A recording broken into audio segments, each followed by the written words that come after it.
Hey folks, how's everybody? I hope you're well, and I'll just go ahead and apologize for the noise of the fan in the background again. Dog days of summer, brutally hot, even with the fan going. I even tried to run an air in here yesterday and it just wasn't doing much of nothing. Sun's pointing right on the roof of the building, metal building. It's just gonna be hot. Where we're at on this, I've got the base of it cleaned up. Got the new meteor piston kind of temporarily put on there. And one other thing, when I pulled this saw down, it didn't have, I didn't notice it till this morning. Instead of like the impulse line like you're looking at there in it, it had just like a piece of vacuum line kind of bent and run around. That was fine, I guess. It was working, but I'd rather see the OE style impulse line back in it, and I had a new one here, so I just went ahead and put it in the saw. As far as the cylinder, I've cleaned up the base here, and if we can get enough light, you can see I've knocked the carbon off of the squish band, and that's all we've done right now.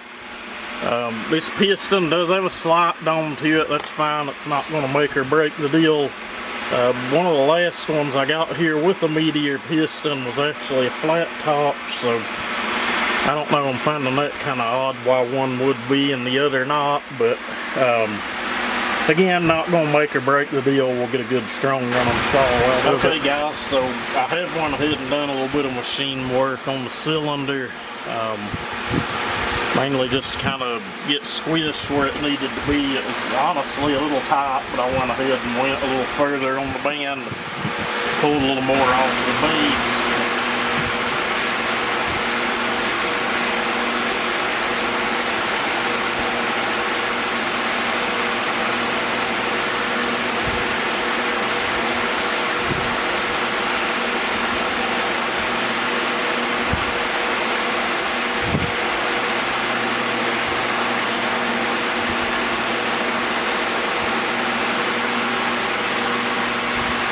Should run real nice, guys. Hopefully the next thing you guys see is it up and running. If you guys remember, there's just a couple little holes drilled in that baffle. I just cut the whole center portion of that baffle out.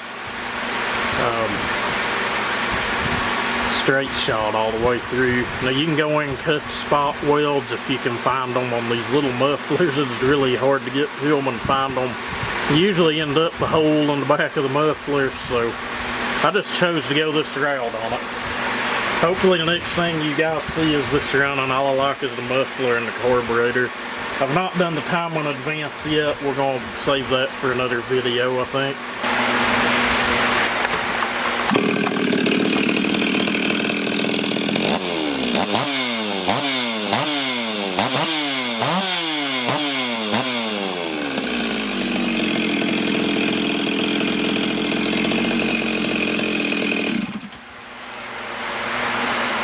She's sounding real nice. If you guys remember, I'd mentioned I wished I just would have left that little plug with Justin that was in that muffler.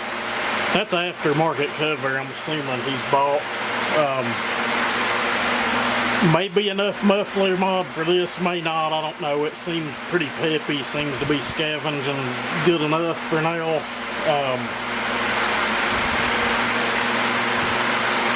As soon as I fired it up, I forgot about that thing. I knew something sounded really weird when I was cranking on it. Like, man, this just doesn't sound right at all. And when it fired, it shot that damn thing across the shop somewhere. I don't know, we'll get a search party out here later to look for it and find it. But if not, man, I'm sorry I lost your little plug. We could probably find something to go back in there, but I'm sure he'll laugh anyway, but it does look like it does oil good. I did end up doing the time in advance, and I'll tell you why. I got it running and it just seemed weak, really rich. I was like, man, what in the hell is up with this thing? I pulled the flywheel just to make sure all was intact there, so I went ahead and it's not advanced 2 or 3 degrees. I usually don't go much on these things. You can go pretty far, but just like anything else, I go to sputtering and going on. But It seems pretty peppy right now as is. We won't know till we get it in a piece of wood, but I got the starter cover back on, the same deal, just weak, just like it was choked up, and I got to thinking, hold on dumbass, this is an 026. You just put an aftermarket air filter on it. There's no spring to that hardly at all. It's just sucking it shut as soon as it would start up, so I don't know if it's been 30 days since I picked that up, but he in luck. I've got lots and lots and lots of 026 260 parts here.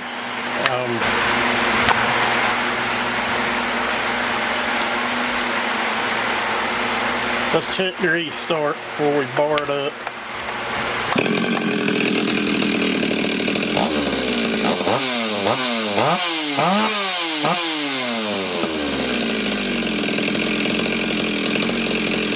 I guess the next thing you guys will see is this thing barred up and then a piece of wood. Okay guys, it's nothing big, but it is hardwood, and it does get bigger as we're going back, but I'm not really wanting to dog on it either. We're just going to fill it out and run it a little bit here.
Well, alrighty guys, we're going to try to wrap this one up.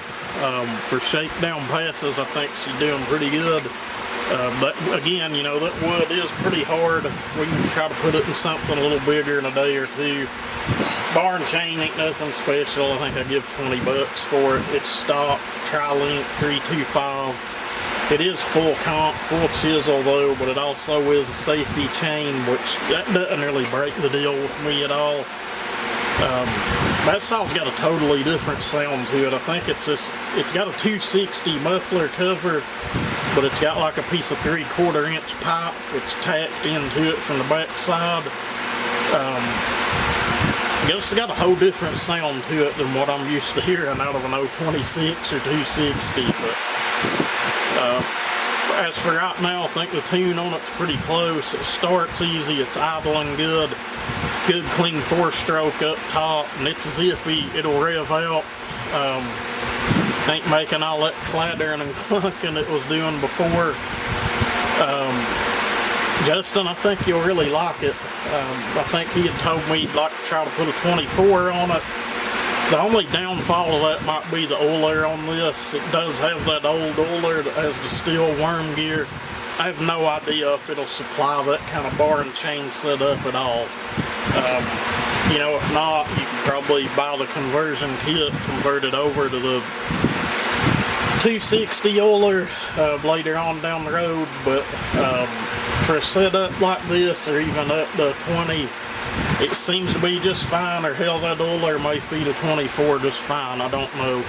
I've never really put a 24 on one of these saws that I know of. I usually run 16s, 18s, or 20s on them, and usually run a 325 setup on them, which is what's on it now. But you know, it's running good. It's right there with any other one I've ever done. You know, you can only squeak so much out of a 48.5cc saw, and it still be good, usable, reliable, easy to tune, and not get hot. You know, yes, they can always be taken further, but I was going after a good solid work saw build here. It's about identical to some of the other ones I've got out there that people use daily. But anyway, I'm gonna wrap this up. I'm sorry I didn't show more than I did. I'm not trying to keep anything secretive or anything. There's just, people say they're not judgmental or anything, and you know, but let's just face it, there's a lot of drama out there. This guy's better than this guy. Why didn't you do that? I done this, it worked better. So and so done this, it worked better. You know, it is what it is. Like I said in the last video, I've just separated myself from everything, which I've kind of been that way here all along. That's just me. Again, it is what it is. I'm too old for any kind of drama or anything. But anyway, I know some of you said you wanted to follow this build, but shoot me an email. Let me know what you've got, and I'll try to give you some advice on what to do with it. But as far as me spitting a bunch of stuff out in videos anymore, you know, it probably ain't gonna happen. I just don't need the drama. Like I said, you know, you hand this saw to 5 different builders, you're gonna get 5 different builds on it, and hell, they're all gonna run close to the same, just have different characteristics. But anyway, thank you guys for watching. Y'all have a good one.